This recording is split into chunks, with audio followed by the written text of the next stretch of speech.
Good afternoon, and welcome to Student Success Act and Charter Schools webinar today. My name is Kate Patterson, and I am the Oregon Department of Education Charter School Specialist. We're excited today to be talking about this new historic act and how, as we implement, it's going to play out with public charter schools across the state. The purpose of today's webinar is first to understand the broad components of the Student Success Act. So we will spend a little bit of time going over the whole act as it plays out for everyone. And then we're also going to talk specifically about how charter schools fit into the Student Success Act. And we'll spend a lot of time today talking about the Student Investment Account. We also, a big purpose of today's webinar is to gather questions about the Student Success Act implementation and public charter schools in Oregon. We know there are a lot of questions out there, and we're asking ourselves a lot of questions at the department to make sure that we help everyone implement this in the best way possible. So please give us your feedback, send in your questions, and we'll do our best to answer the questions at the end of the webinar. So the Student Success Act passed this last legislative session, and it's historic. It's a huge investment in our pre-K-12 public education system, looking at about $2 billion a biennium. There are going to be 12 new programs that we see within the Student Success Act and 16 expanded or enhanced programs, as well as new forms of accountability to ensure equitable outcomes for students across our state. Equity is the driving vision behind the Student Success Act, and overall, it makes significant investments in programs to support historically underserved students. Within the Student Success Act, there is an additional $200 million that will go into the state school fund, and that is money that will flow through your district to charter schools based on ADM. Second, there are 3 significant accounts that were established within the Student Success Act. The Early Learning Account will get at least 20% of the funds. Up to 30% of the funds will go toward statewide education initiatives account, and at least 50% will be made available through the Student Investment Account, which we'll talk about a lot today. But first, I'm going to tell you a little bit about the Early Learning Account. This is the smaller of the 3 accounts, but there are really some very large and transformative investments here. So first, this account will fully fund early interventions and early childhood special education. And this is huge. As a state, we've only been able to fund and serve a small percentage of preschool-age children with special education needs. And now, so many more students who need that early support will be served. And this will make a huge impact on the level of support students have received before they enroll in your schools. This account also increases preschool slots through Preschool Promise and Oregon pre-K programs. I've already been asked questions from charter schools about whether or not this will fund preschool. And it doesn't fund preschool through the state school fund. But if your charter school is interested in pre-K and maybe participating in Preschool Promise or any of the other publicly funded options, have them send me an email, or if you already have specialists in your district, they can talk with them. But I have a point of contact at the Early Learning Division who is knowledgeable about charter schools, and I can help them get the information they need. The second account is called the Statewide Education Initiatives Account. And this account includes a number of programs that charter schools already have access to, and then expands some of those as well. So first, this includes High School Success, also known as Measure 98, and it will fully fund high school success. So charter schools that are already accessing this will access it in the same way. They'll just see an increase in funding. Another example of programs here are nutrition programs. They'll be expanded to provide families living within 300% of the federal poverty guidelines free school lunch. And we'll also be seeing an increase in breakfast options as well. So one of the things to think about here is for charter schools that don't have nutrition programs, they might be more interested to offer nutrition programs now with this increase. And so again, they can talk with someone in your district about this if you have the option of contracting for the charter school to contract with your district as a nutrition provider, or they can reach out to me and I can connect them with the right specialist here at the department. Additional money in this account will go toward high-cost disability fund. There will be more support for youth re-engagement, school safety, summer school for Title I schools, and we'll have funding for the African American Black Student Success Plan, the American Indian Alaska Native Student Success Plan, and the new Latinx Student Success Plan. The department will also start to work toward developing an LGBTQ Student Success Plan, which will be the first time we'll have something like that as well. So for the most part, any of the initiatives in this account, charter schools will have access to them if they're listed as an eligible applicant or in the same way that they have in the past. So this didn't change charter school access or eligibility for any of these initiatives. The next account, which is substantial and it's the largest of the three funds, will disperse, it's the student investment account, and this will disperse about $500 million every year across the state.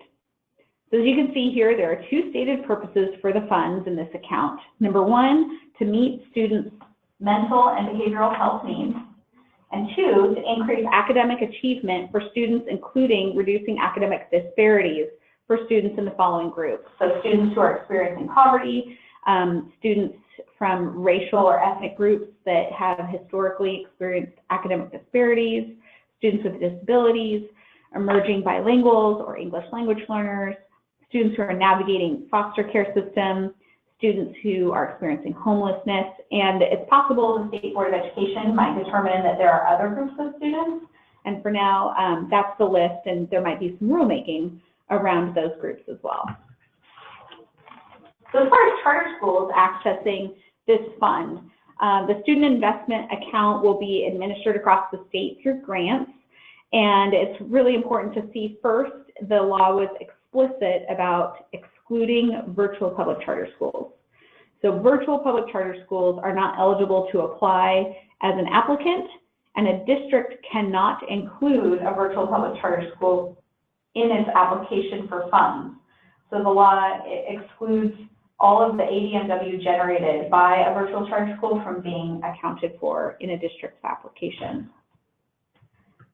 As far as non-virtual public charter schools, there are two ways, kind of two main paths for these schools to access funds. So the first one is by individual application. So charter schools can apply directly to the department for grants. However, they must meet specific criteria in order to be an eligible applicant. We'll talk about that more in just a minute. Second, charter school can be included in a district's application through an agreement with the district and participate then as a school within that district. So we'll talk a lot about this just in a minute.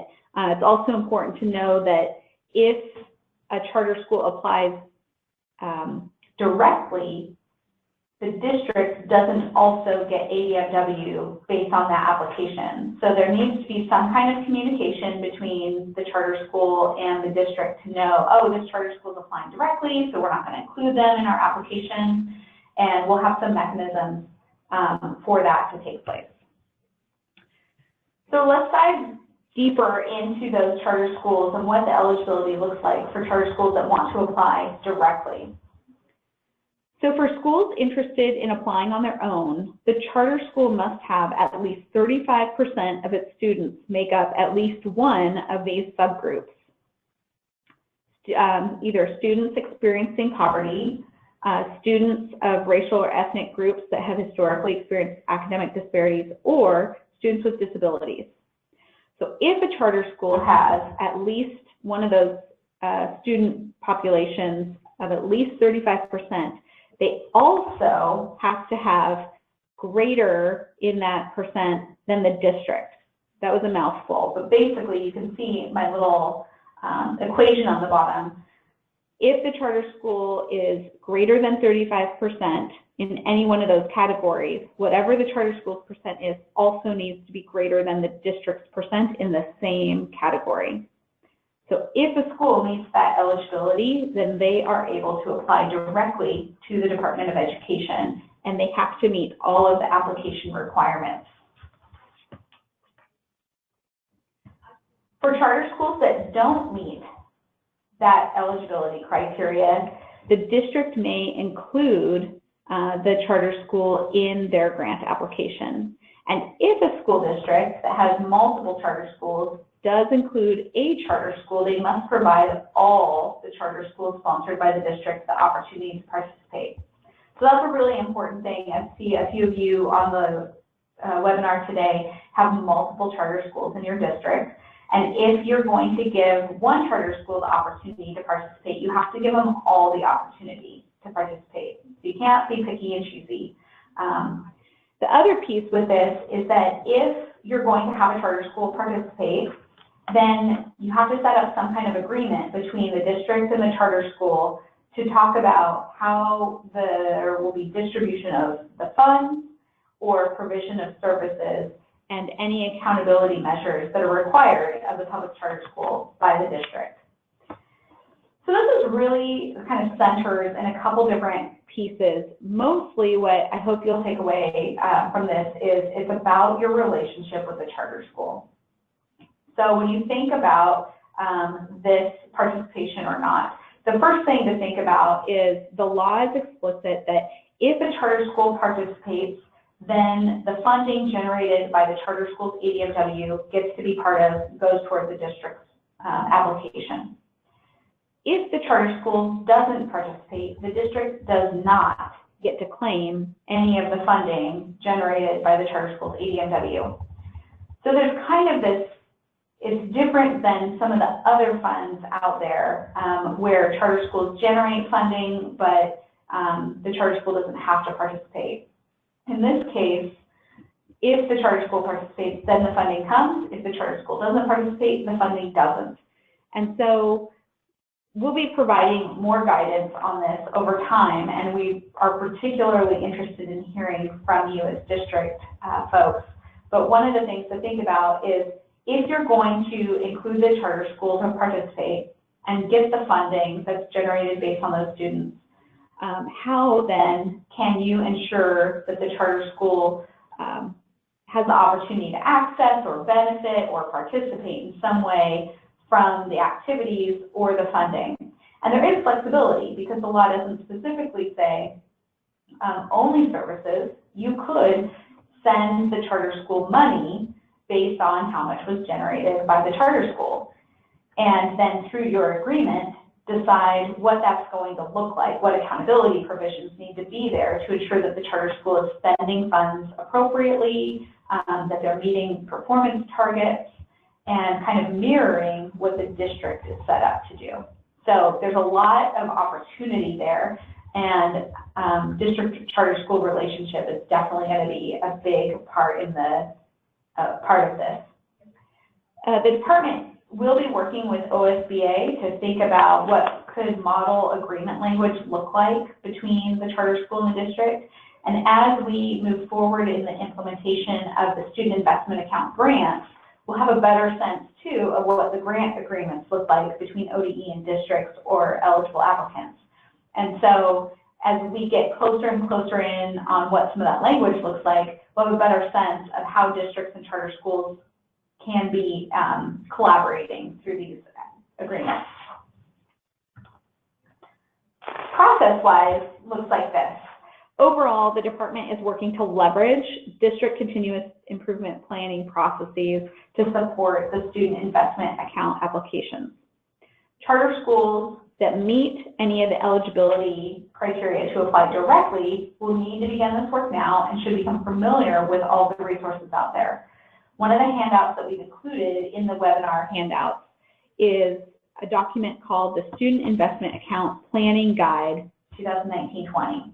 This is also available online, and districts are probably accessing this right now, so you're probably already familiar with this. But if you have a charter school that wants to apply directly, this is a good time to just make sure they've seen it and that they're aware of the process they need to go through, which is going to be very similar to a district. For charter schools that want to participate with their district, now is the time to start talking. So for the districts that have multiple charter schools, maybe set up a meeting and start connecting with them, or reach out to each one individually and talk about how the charter school can participate with the district's needs assessment that is already underway, and community engagement that the district is doing. Another piece to be thinking about is so timing-wise, as we move forward, the actual applications for student investment account grants are going to be sometime in the winter and spring of 2020, and implementation will start next summer. So there's still a little bit of time before the application happens, but right now is the time where charter schools need to either start engaging with districts and becoming a partner in the needs assessment and community engagement, or doing parallel processes to ensure that they're meeting all of the requirements for strategic planning and community engagement as well. A major component of the student investment account is equity and authentic community engagement, specifically with those students, families, and community partners who have not been historically or currently served by the district or the charter school. So we are sure that throughout the application, there will be some sort of requirement for evidence of this input and relationship building for the student investment account grants. And when we think about this from a district perspective, we're thinking, one of the things to think about as we think about charter schools is, have you actually intentionally included your charter schools in your needs assessment and community engagement? And if you haven't, is there a way to think about doing that now? So could you take into account the charter schools and their community for your needs assessment and continuous improvement planning processes? For the charter schools in your district, it's a really good time for the charter schools to assess who is not being served at their school, who doesn't have access to their school, who doesn't have a seat at the table, or who isn't a community partner that the charter school is engaging with, and how can they start doing that better to connect with the families and the students and the community members who might have really valuable input into the charter school's processes.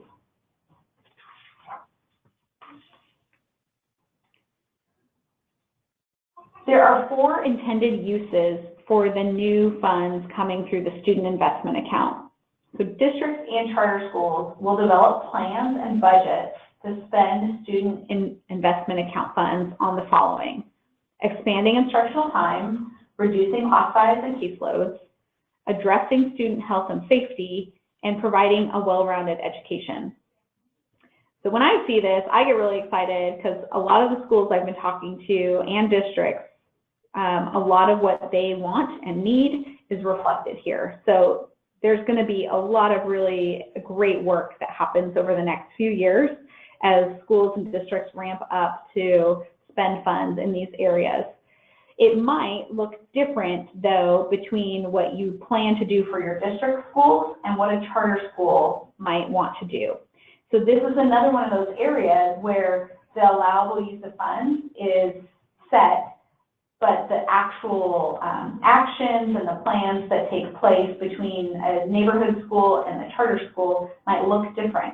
So there's definitely opportunities to be thinking about, as you do needs assessments, as the charter school is thinking about how they might spend these funds or best be served to improve student outcomes using these funds. What that might look like at a charter school is different than the neighborhood school, and that's okay, but it will come back to your agreement on how you're going to implement that. Each student investment account grant will also include accountability metrics, and districts will need to identify performance targets in the following measures.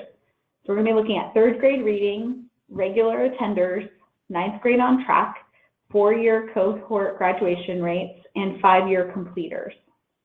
In addition, and hopefully to help provide an opportunity to track more timely progress, there will be the opportunity to set other locally developed targets as well.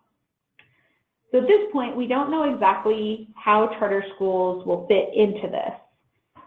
Since charter school data is rolled up into district data, it's possible that targets will only be set at the district level. However, it's also likely that the more autonomy a charter school has with its spending discretion, the charter school might also have its own targets, but that might happen at a more local level between the district and the charter school with its agreement.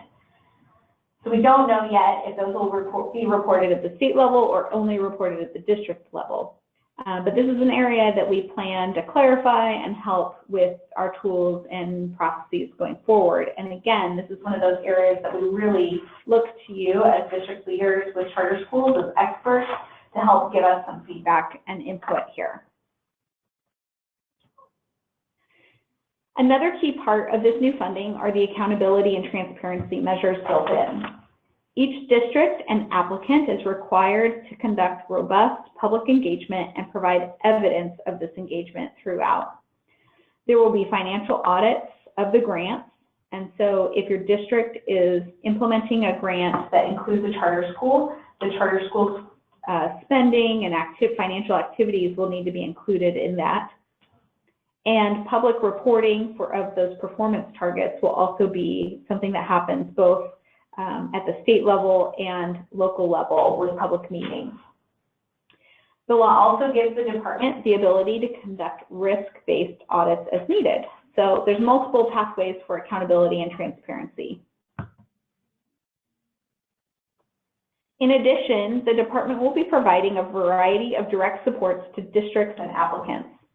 There will be a lot of technical assistance throughout the entire implementation process, and will also be providing districts and individual charter applicants direct coaching supports for those who did not meet their performance targets.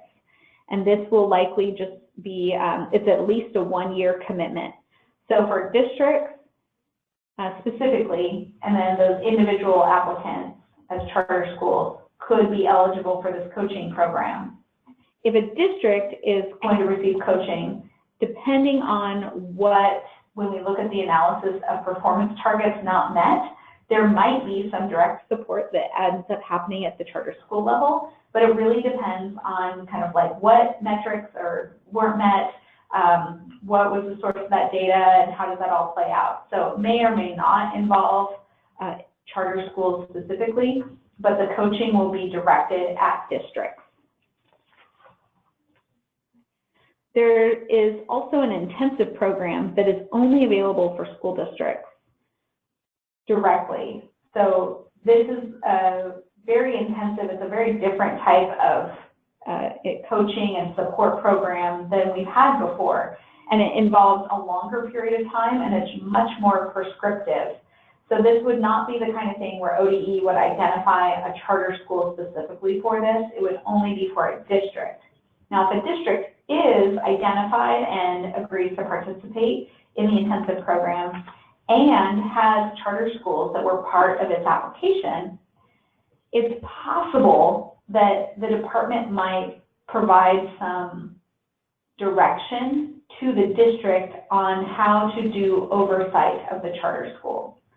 Because charter schools are authorized at the local level with their local board and the contract with the district board, the department wouldn't necessarily be able to go in and direct a charter school on what to do, but through the oversight and authorization kind of responsibilities of the district, it's possible that some of the coaching could even play out around that, around setting different performance metrics in charter contracts, doing different kind of evaluation and renewal processes. So this is an opportunity for that, but again, when you think of the intensive program, it's really aimed at districts.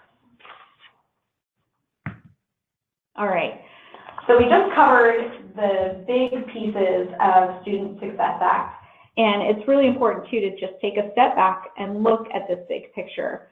When we think of funding over the last 30 years in Oregon for pre-K, 12 education, we've all been talking and living and breathing the reality of scarcity.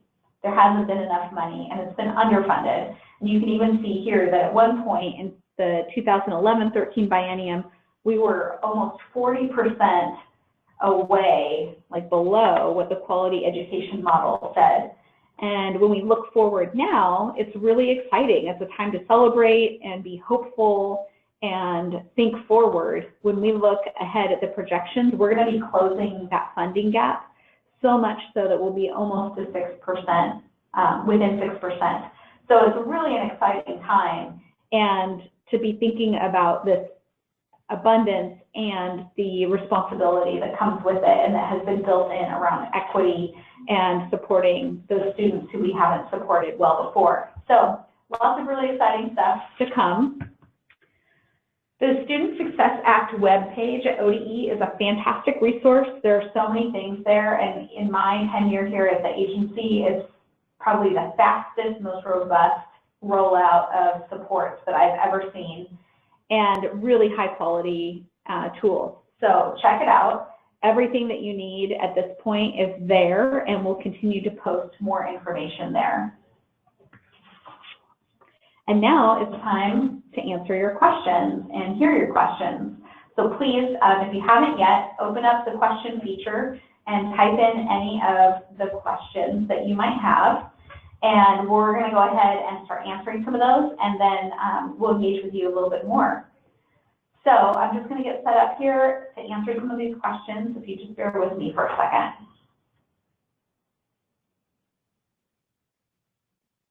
Okay, so one of the questions that we see here is, if the district offers participation to all the charter schools, can some apply independently and some be part of the district plan?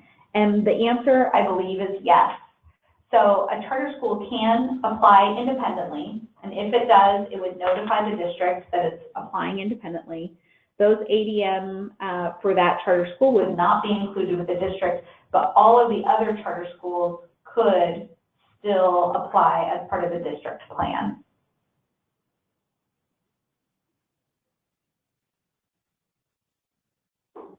So then there's a question here, can actions among different charter schools within a district be unique for each different charter school, or should they be the same?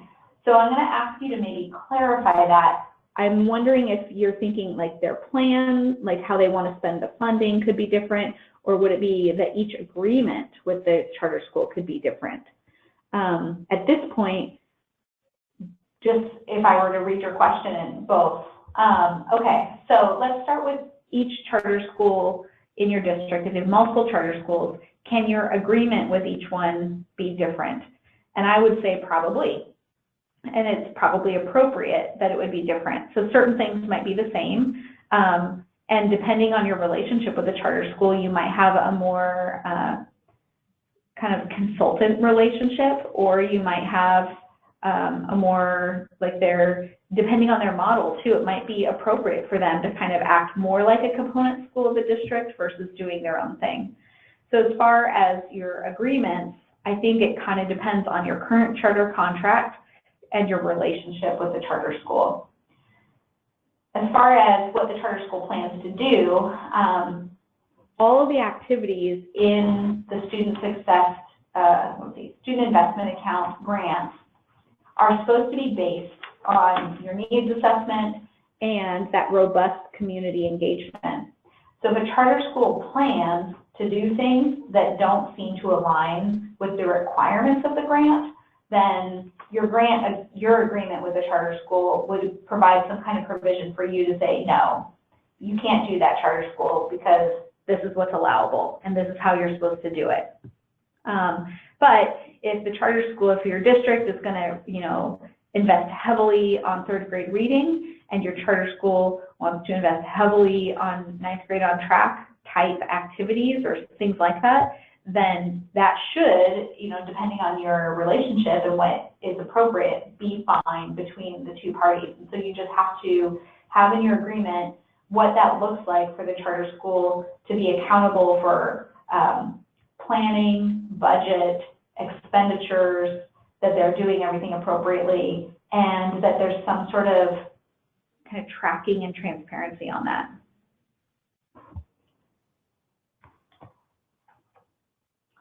All right, so then we do have a question here about virtual charter schools. So there is, when you think about the big picture Student Success Act, you have those 3 different accounts. And there's early learning, there's the statewide initiative, and the student investment account. Virtual public charter schools are only excluded from the student investment account grants. So you can still access High School Success and Measure 98. You can still access a lot of the other program options out there, but as a virtual public charter school, we cannot count the ADMW generated by your school toward the district, nor can you apply directly for the student investment account. All right, so what other questions do you have? This is a great time. You have a captive audience here, and we've got half an hour still scheduled, so you can ask any questions that you have. Feel free to type them in, or go ahead and you feel free to raise your hand and I can unmute you. So we have another question here. Let me go ahead and read ahead.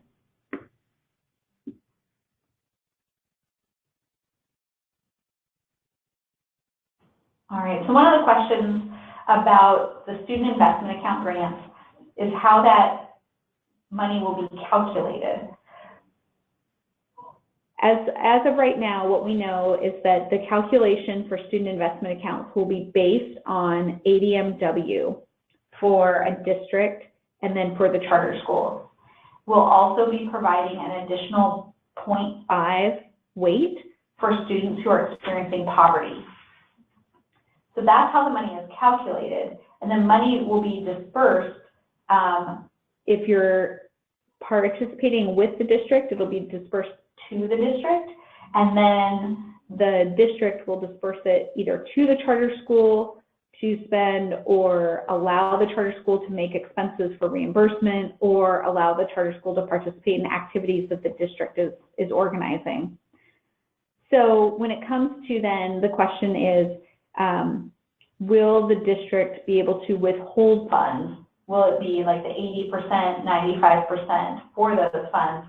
The law doesn't say anything about that. So typically we think of that 80% minimum and 95% minimum as it relates to the charter rate, which is the state school fund grants, not just other grants. Now, individual charter contracts might have different language around whether or not the district withholds administrative fees or whatnot as related to this. So that will be part of your grant agreement, or your agreement between the district and the charter school about how much of the money, if there's going to be a flow through to the charter school, what that would look like, or access to a certain amount of the funds.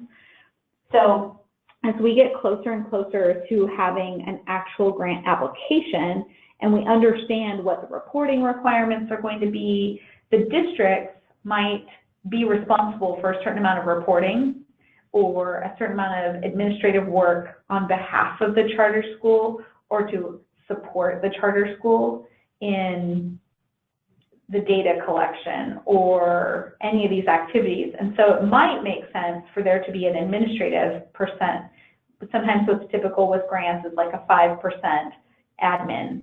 So that might be something that's negotiated, but there's nothing in this law that points to the 85, 95% funding minimums.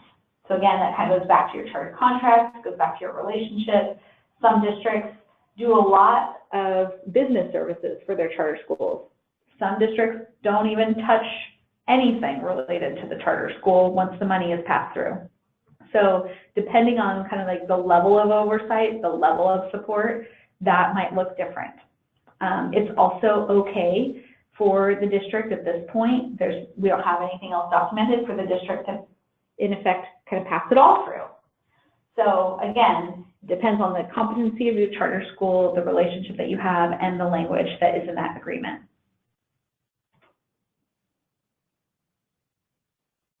Let's see.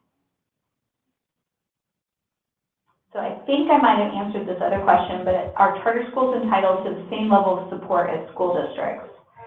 So, and then you clarified some more information about that, the percentages.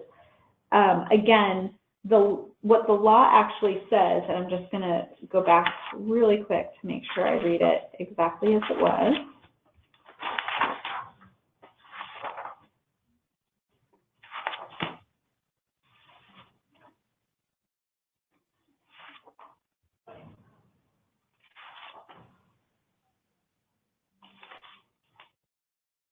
Oh, there it is. Okay. So what the law says is that the public charter school and the school district shall enter into an agreement for the distribution of monies or the provision of services, including any accountability measures required of the public charter school by the district. So at this point, if the charter school generates X amount of money, you can absolutely allocate that much money toward the charter school and then have an agreement for what the kind of accountability provisions look like and whether the charter school actually gets the cash or whether they have access to like a reimbursement where the district still administers the grant, or whether the charter school just accesses services. So there is flexibility and there isn't a one way to do it, and a lot of it's going to depend on how you write that agreement, which we're going to work on and help provide more guidance with.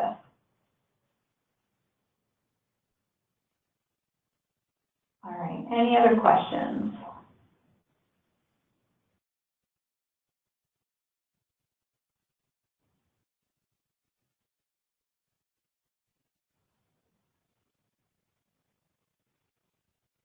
Okay, so I am going to touch on something because I know I see some of you on the line.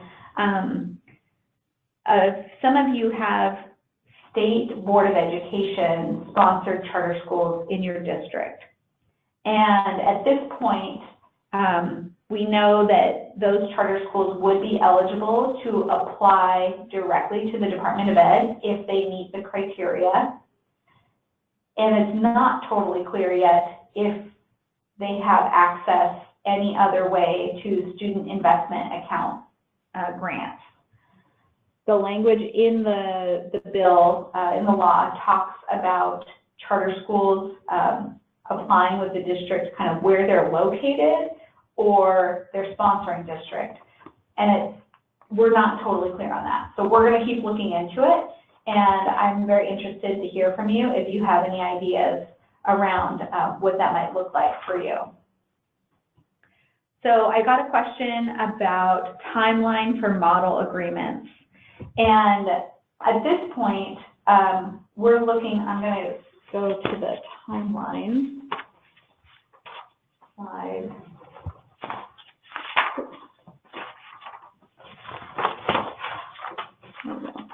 All right. So the application process will be in the winter and spring, which means we really want to get late fall some kind of agreement out there or some different language components that you could use in an agreement as soon as possible. So we're working on that actively right now, trying to get feedback from districts and charter schools on what that might entail and still get some more clarity from our own internal processes and the state board on what the student investment account application and process is even going to look like. So hopefully by the end of the year, you'll see something from ODE and or OSBA around some model agreement language. Another key component just to think about is when applying for a grant, once you get kind of funded to get money, there's a grant agreement that's put in place. It's kind of the terms of the agreement, whatever you're proposing or what the funder wants as for accountability and reporting requirements. So that grant agreement that ODE will be setting up with districts might also include some components for districts that have charter schools. So depending on kind of what that looks like, will probably shape what the other agreement could look like as well. They'll probably reference each other. And we don't know yet. All right, any other questions?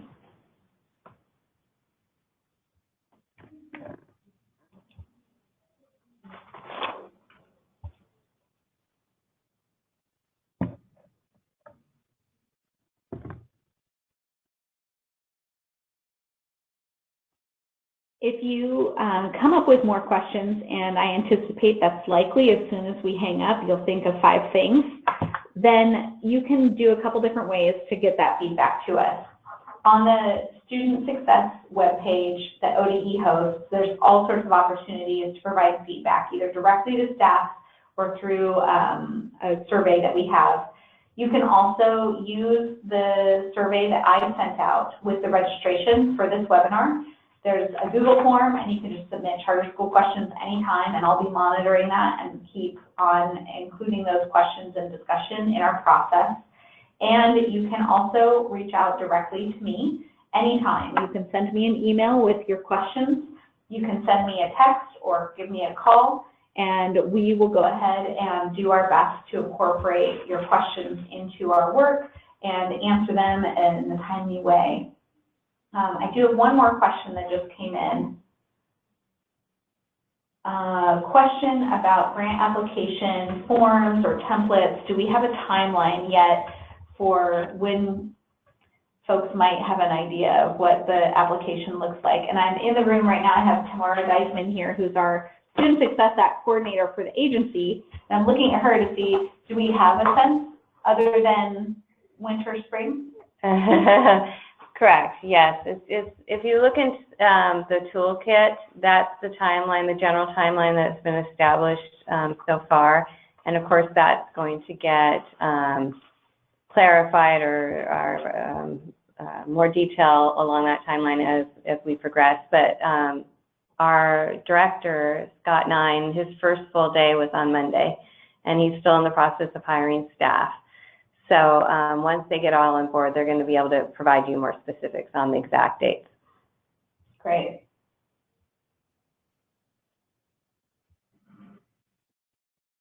Okay. We're going to go ahead and conclude today. I really appreciate everyone's engagement. You know how to get a hold of me.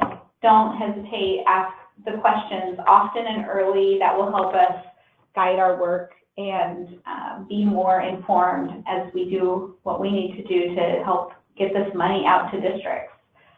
Feel free to give us a call, send me a text, email me, and we'll be in touch soon. Thanks so much.